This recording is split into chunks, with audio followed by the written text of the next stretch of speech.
Dans le système éducatif camerounais, le système des trimestres divise une année scolaire en 3 périodes, puisqu'elle est composée de 9 mois.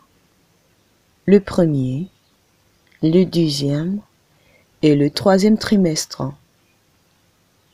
Le trimestre, quant à lui, est un ensemble de 3 mois consécutifs.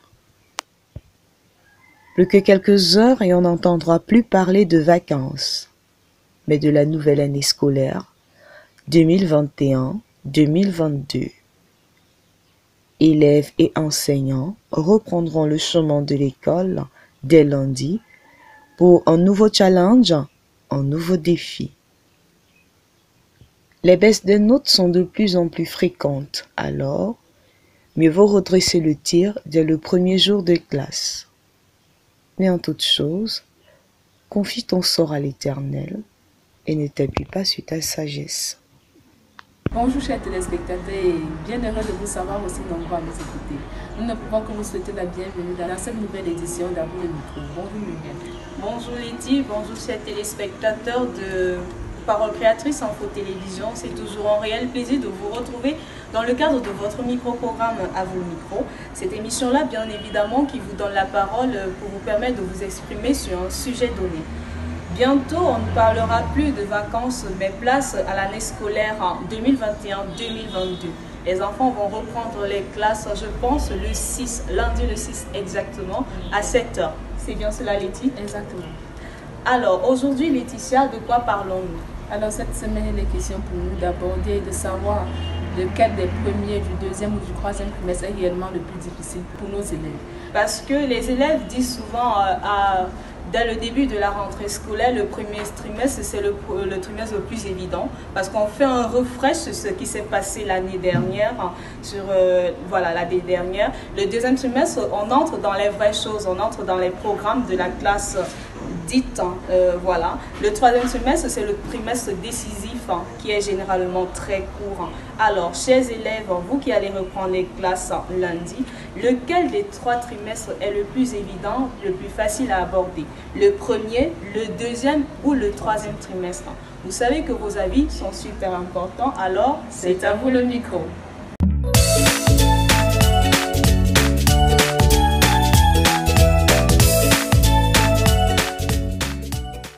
De mon expérience d'enseignant, c'est le deuxième trimestre qui est le plus difficile des 3. Parce que c'est celui-là au cours duquel on entre vraiment dans le programme de l'année scolaire. Le premier étant plus basé sur les révisions et les préliminaires, sur les choses les plus faciles. Le deuxième alors entre dans le vrai programme. Le troisième servant de répétition. À mon avis, le trimestre le plus difficile pour un élève est le premier trimestre. Car c'est là-bas que l'élève acquérit ses premières bases. Un peu pour un élève qui sort du coup moins 2 pour en 6e, il va commencer avec les langues étrangères, un peu comme l'allemand, l'espagnol, l'arabe, ainsi de suite.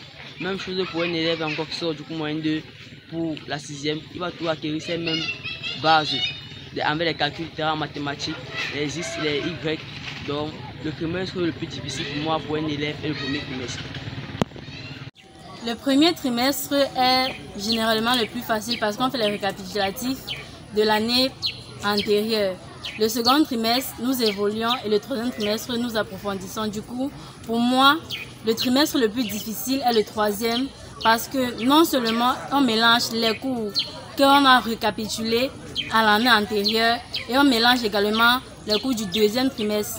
Ce qui fait que les matières approfondies et les matières et les cours non approfondis, on doit les assimiler en même temps. Et ça devient un peu plus compliqué. Dès le premier trimestre, on constate que les enfants sont encore au champ pour la plupart. Donc, beaucoup ne se précipitent pas. C'est voilà le problème le plus récurrent rencontré lors de la rentrée. Les difficultés que je rencontre à l'école, c'est pendant le troisième trimestre parce que les élèves deviennent peu et les professeurs prennent les cours à la légère car ils croient que l'école est finie. Alors que c'est au troisième trimestre qu'on va se mettre le plus au travail. Pour moi, le trimestre le plus difficile chez les élèves, c'est le troisième trimestre. Pourquoi? Parce que en réalité, on leur demande de prendre le train au premier trimestre. Le premier trimestre, souvent, c'est le laxisme, c'est encore que nous ne sommes pas prêts. C'est comme ça qu'ils passent le temps à accumuler les cours, ils accumulent. Le deuxième trimestre, ils commencent à se rattraper. Le troisième trimestre, ils pètent souvent. Ils pètent souvent parce qu'on ne peut pas tout réviser ce qu'on a fait en un mois, en un trimestre. On se retrouve souvent en train de voir l'enfant étudier le matin, le soir, dormir à 2 heures. Il ne dort pas assez, alors que les conseillers d'orientation passent le temps à leur dire en milieu de l'année qu'un bon élève se met au lit à 22 heures. À 22 heures, le petit réveil pour retenir n'est plus ce qu'il est avant en journée.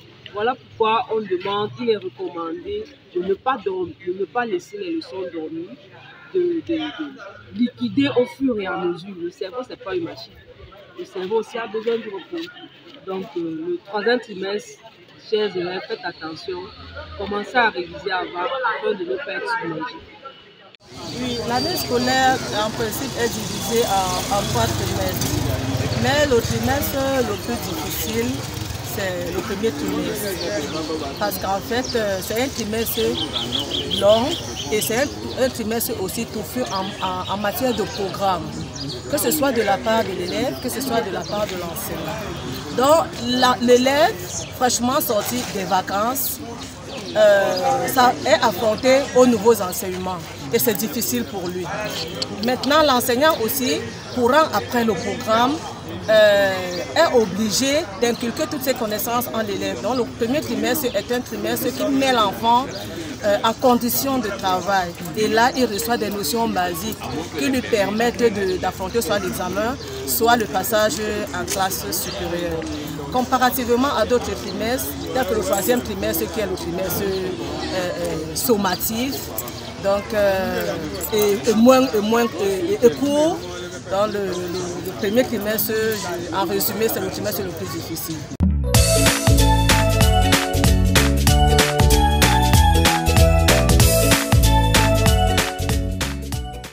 Chers téléspectateurs, c'est la fin de cette émission, bien évidemment, qui portait sur ce thème, sur le thème suivant. Lequel des 3 trimestres est le plus facile à aborder? Entre le premier, le deuxième et le troisième trimestre.